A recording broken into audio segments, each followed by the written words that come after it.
Hi everyone, welcome back to Chop's Garage. It's about time I explained this to you. So if you follow me on Instagram or TikTok, you may have already seen this car. You might have seen it in the background of some of the other videos.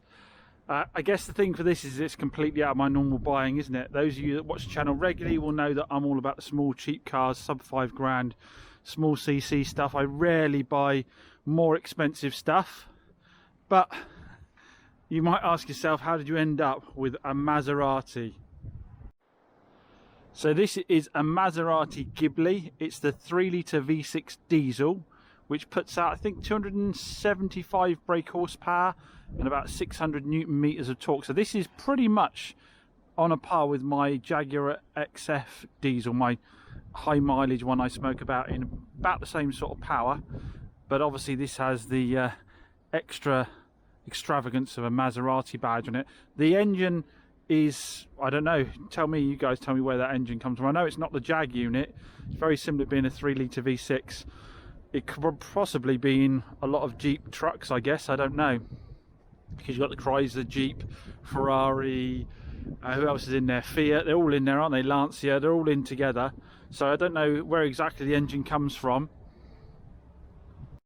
At this point, a lot of you might be shouting, a diesel in a Maserati, what's all that about? I remember, because I obviously gave up sort of corporate style jobs to do this, and I remember that these were very popular at one point, and the reason being, I think they did like a lease deal on them. Again, if anybody of you work for Maserati, you'll probably be able to tell me. They did a lease deal, which meant, I think if you were a senior manager and you had the kind of maybe S-type or even E-Class, maybe top end E-Class money, you could get yourself in one of these on lease. I think they're about £700 or something, weren't they? So a lot of these turned up. You started seeing quite a few of them about on the road. I think the vast majority of them were the diesels, very rarely the petrol ones, because you could run it through the company. I don't think the benefit in kind was too horrendous being a diesel. And yeah, you get yourself a Maserati badge on your car. And let's face it, if you had the choice and somebody else is doing all the running costs and it's their problem if the thing breaks down or whatever, you'd have to go for a Mazda over one of the Mercs or so forth, wouldn't you? Because it is, let's face it, a stunning looking car, especially in this metallic blue with cream leather. So, how did I come about it? Well, it does seem to be that in this area I've become known as the guy that will buy anything. I bought a lot of cars recently off local people in this sort of South Molton area. I've been known, you know, like I say, to just make life easy for people. They rock up with the cars, they get a bank transfer and away they go, and they can get on with their lives as to whatever else they planned on doing, getting another car. So this one came to me via the Moores boys. So Moores is the garage I use in town to prep my retail cars. They had it in because the customer had a boost leak on one of the turbo pipes, which they got sorted. And I laughingly said when I was down there, does he want to sell it? And didn't hear anything afterwards for about 2 weeks. Didn't really think anything more of it. But then I had a phone call from Moores and they said, actually, he does want to sell it. Do you want to make him an offer? Because he's gone and got himself a brand new, I did think I was a Porsche Cayenne at first, but actually it was a VW Touareg he got himself in the end. He was a local farmer. He runs his cars for his business, so he was off to get himself a new company Touareg, brand new, and he'd had an offer to part, I don't know, I think he'd had an offer to part exchange it, but the guys mentioned to him, look, well, James might make you an offer on it up the road, which is, like I said, increasingly happening. So they gave me a bell. I got a chance to go through the service history. It's a full service history with Maserati. The last service is with Ferrari, but only because the Maserati dealership the chap got it from stopped doing Maserati. They did Maserati and Ferrari, but they stopped doing Maserati. It had one previous owner, which was the dealer principal at the Maserati dealership. So the dealer principal drove around and then put it up for sale, and then our chap bought it. I think it's 49,000 miles. We'll double check in a minute.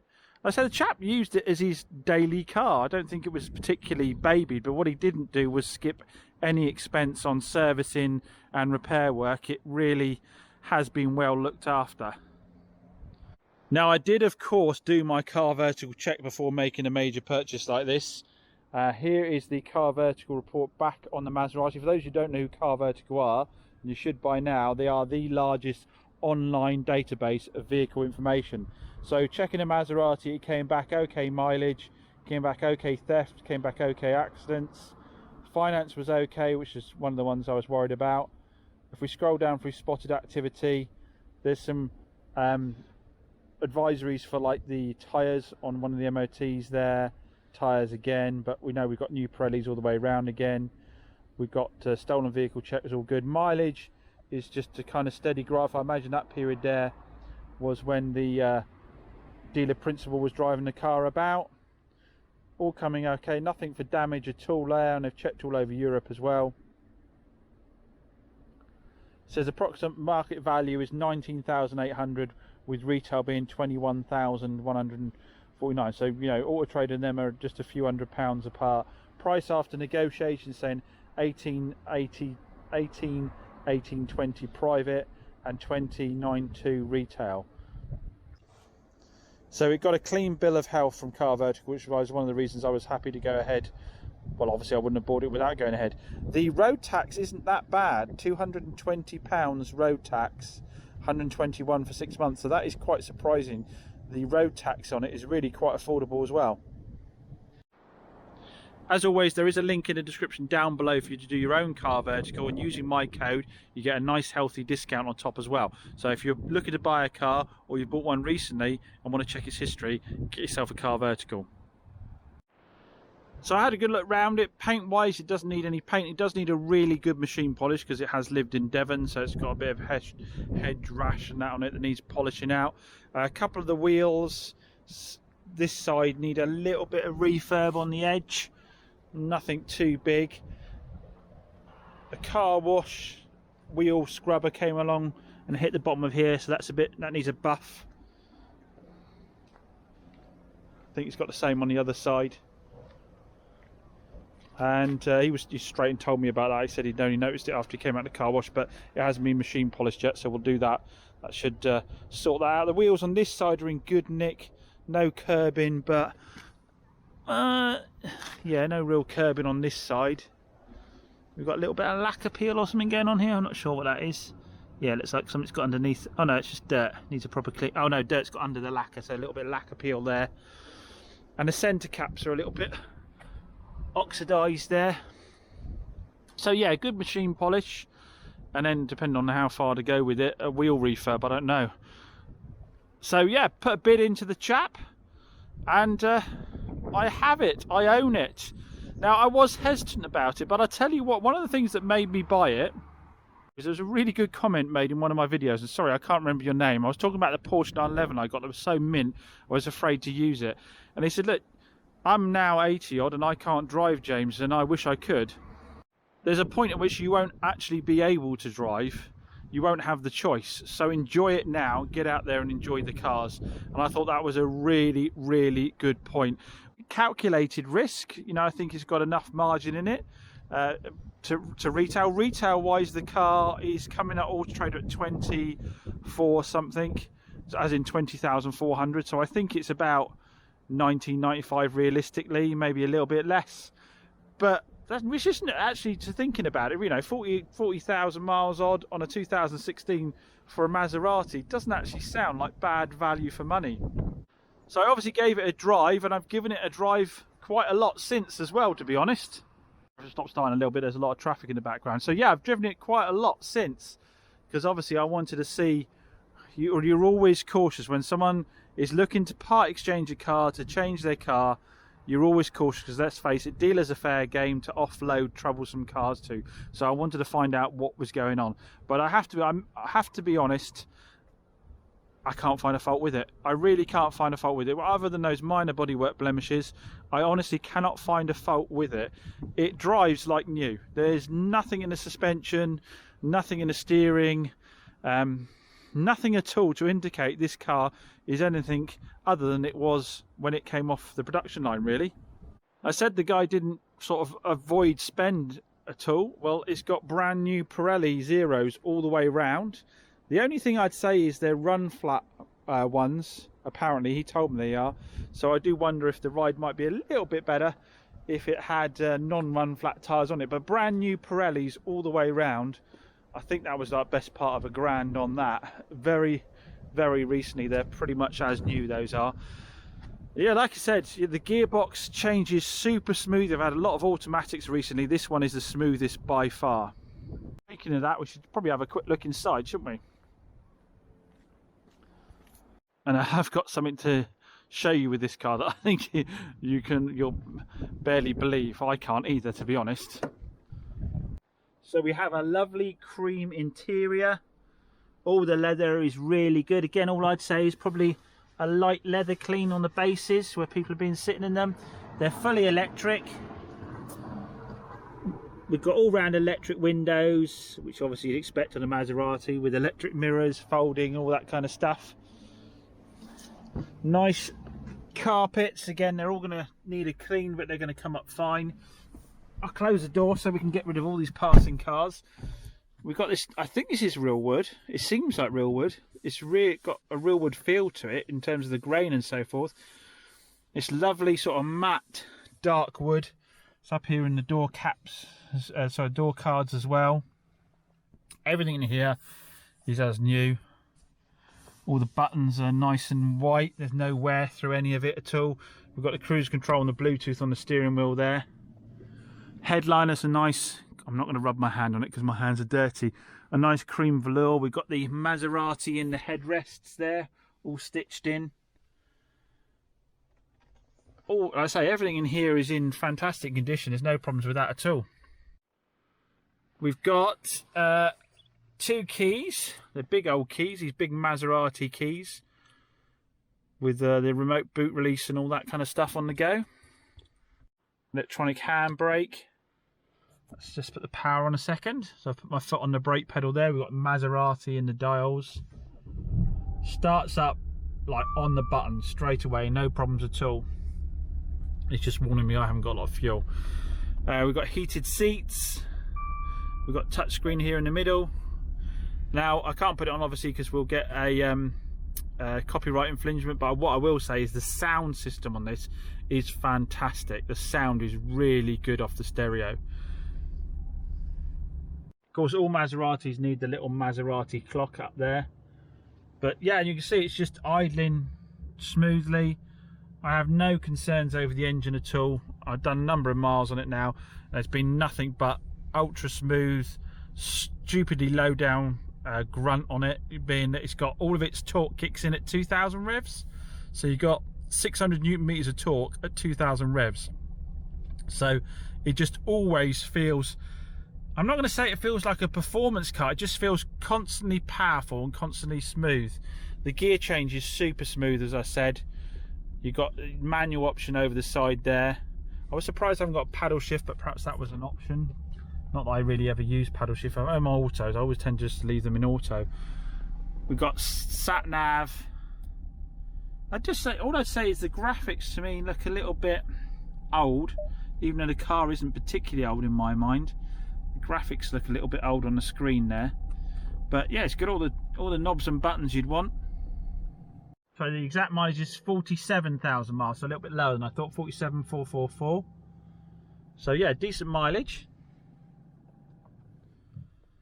Thing with this car is it's never going to be like a collectible, I don't think. So I don't think you really have to worry about putting the miles on them. I think you can just get out and enjoy it without worrying about anything like that. It's not like if it was a coupe, limited edition coupe Maserati or something where you really would want to keep the mileage down.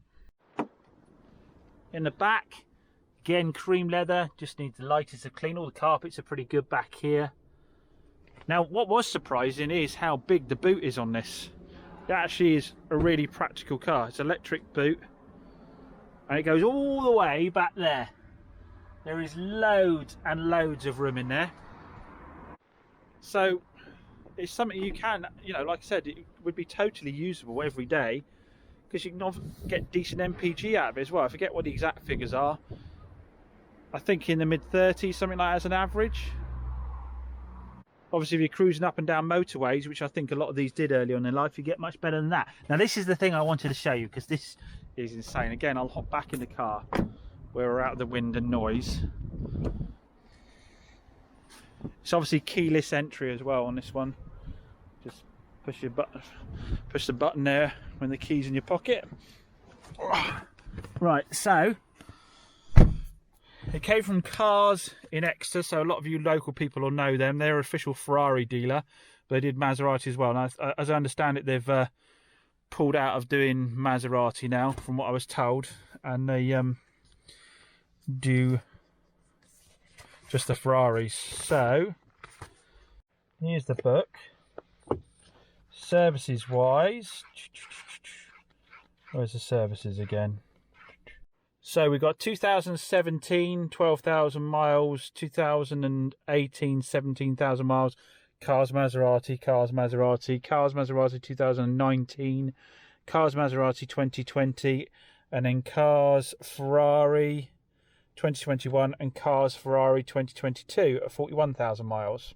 This is a chain-driven diesel, so there's no cam belt services. But the thing I wanted to show you was this. Now, this is what I wanted to show you. Have a comment down below. Have a guess how much you think Ferrari charged for an oil and filter change on this car. Now, bear in mind, it isn't some big V8 petrol or V12 or whatever. This is just a 3-litre V6 diesel, and it just needed an oil and filter change. That's all, because it's chain-driven. How much do you think Ferrari charged for an oil and filter change? Bearing in mind, on your average car, what are you talking, 150 quid? Have a little guess down below. I'll pause for a moment. I want you to have a guess as to how much you think they charged. How'd you guess? Well, here it is. £1,134.52. Holy moly. Now, to be fair, they did change, I double checked, they did actually change the fuel filters and the air filters on as well. So I guess not quite as bad as it could have been, but that still seems a really big bill. But as I said, the guy, you know, Exeter's not that close to us. He could have got it serviced anyway, really, because it is just oil and filters, isn't it? But he drove all the way to Exeter to get it done, and he kept that history up. Is it necessary to keep that history up going forward? Definitely, obviously, get it serviced. But I don't know. I don't know if these cars in the future are going to sell because they have a full Maserati service history. I wouldn't have thought so. I think they're going to get to a point where they're possibly sub 10 grand, you know, in another sort of 5-6 years, something like that. And I think people will want a service history, a full service history, but I don't think they necessarily want a Maserati one.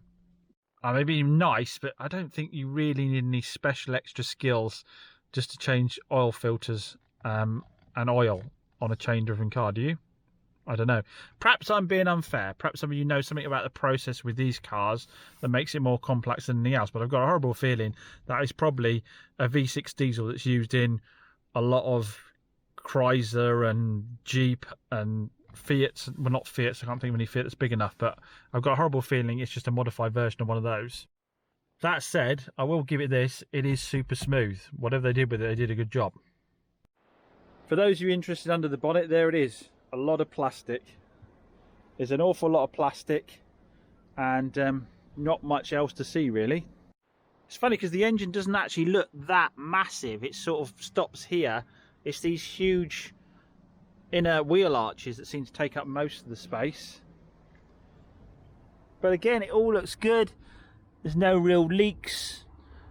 Well, there's no leaks that I can see. No signs of anything historical. That looks like the pipe that was replaced. It's got a new clip on it. Yeah, it's all dry where it should be. Coolant level's the right level. All seems good. Having driven it quite a bit, having driven it hot and cold and all these kind of things at different speeds, I can't fault the engine at all or anything else on the car. Well, I guess we should have a little drive, shouldn't we?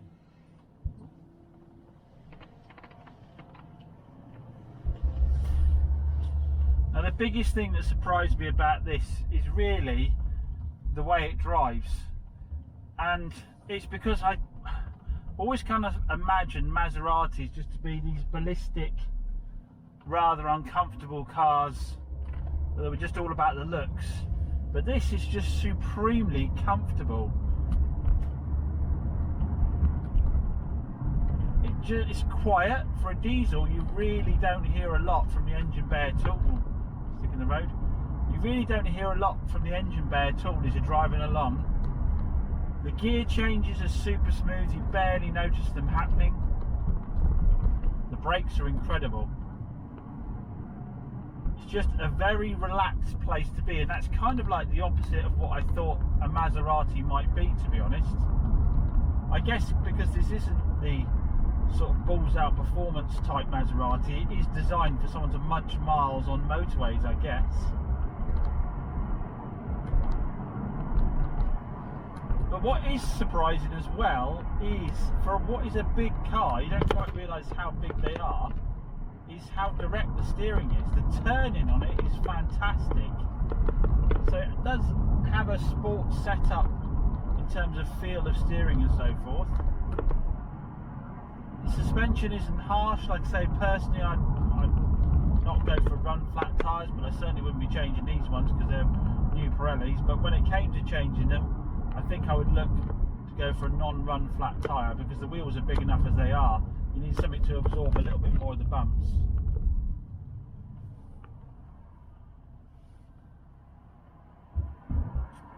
Inside the car, no knocks and rattles at all, apart from my setup here for the camera. And it just feels like it just has endless amounts of torque to pull you along. So you really can't hear the gear changes happening, you really can't feel them. There's the slightest feeling in the pedal as it changes. As you can hear, really quiet inside, again for a diesel.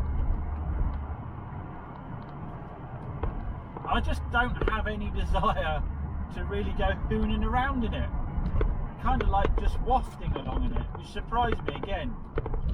I expected it to be all about the performance, all about cornering speeds, all that kind of stuff. It's not at all. It's just a really refined, I'll call it a luxury car. I think it's a luxury car. A really smooth, refined luxury car. I have to say, of all the cars I've had most recently as well, this one is the one where I've had the most attention in terms of stopping places and people wanting to chat about it. And so many of my friends, oh, Maserati! It is one of those badges you just don't see very often, isn't it? And the nice thing is, I don't think most people are going to know what you paid for the car either. I don't think many would assume you could buy a Maserati like this for under 20 grand.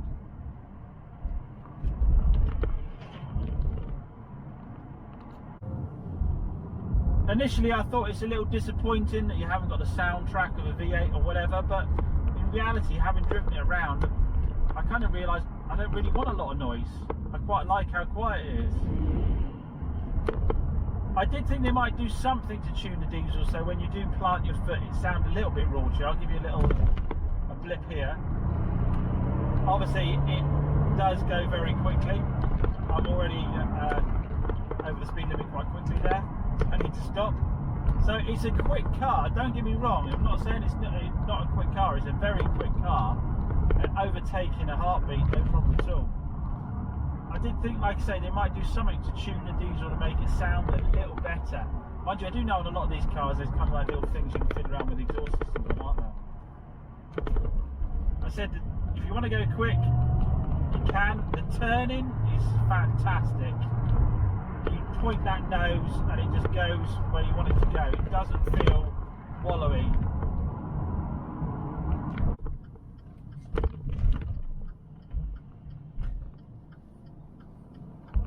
Give it another quick pull for you.